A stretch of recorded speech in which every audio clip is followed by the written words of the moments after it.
sinaing. Sila.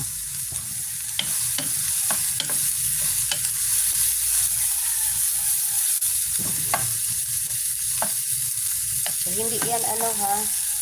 Hindi yan ginisang talong. Ano yan ay eggplant omelette. Eggplant omelette. Ayan.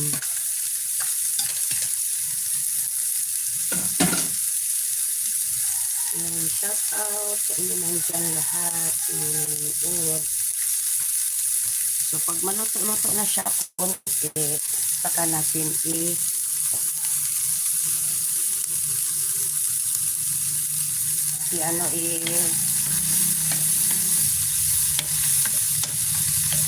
pag maluto na yan, konti, nabisa na.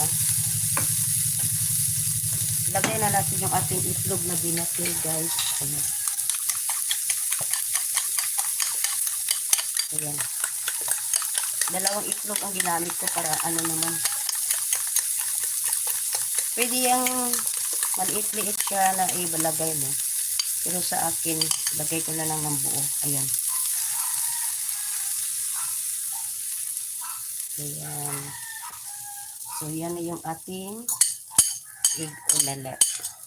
Eggplant, I mean.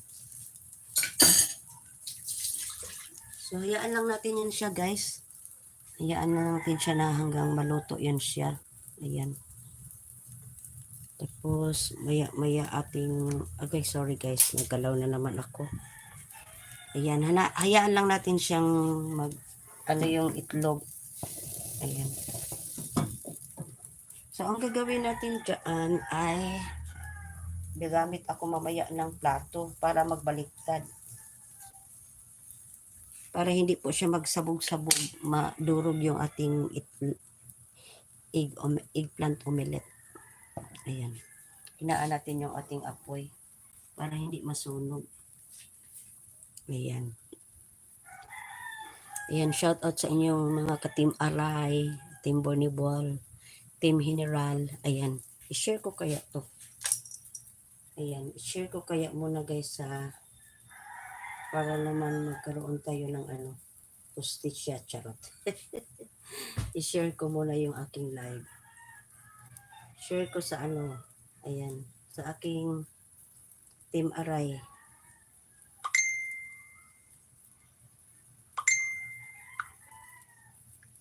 Okay, patamsak naman. Type ko naman. Ayan. Ay, patay. Patay. Ayan na guys. Ano natin? Ikutin natin.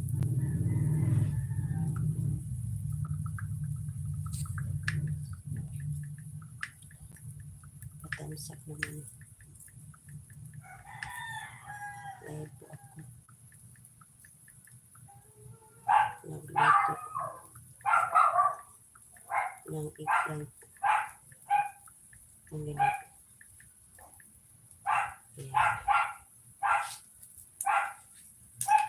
So, ngayon, baliktarin na natin, guys.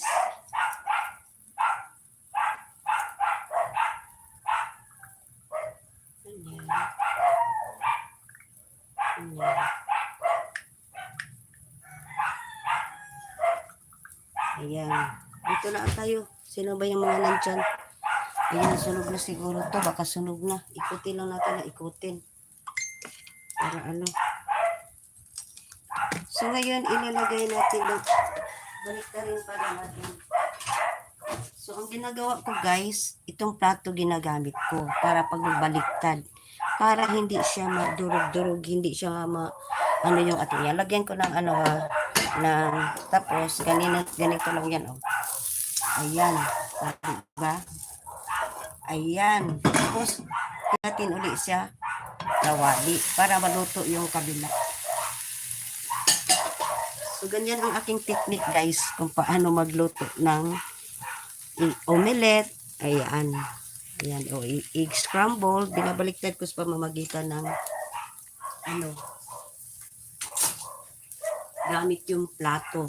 Itaklob dito, tapos baliktarin, tapos ilagay ulit.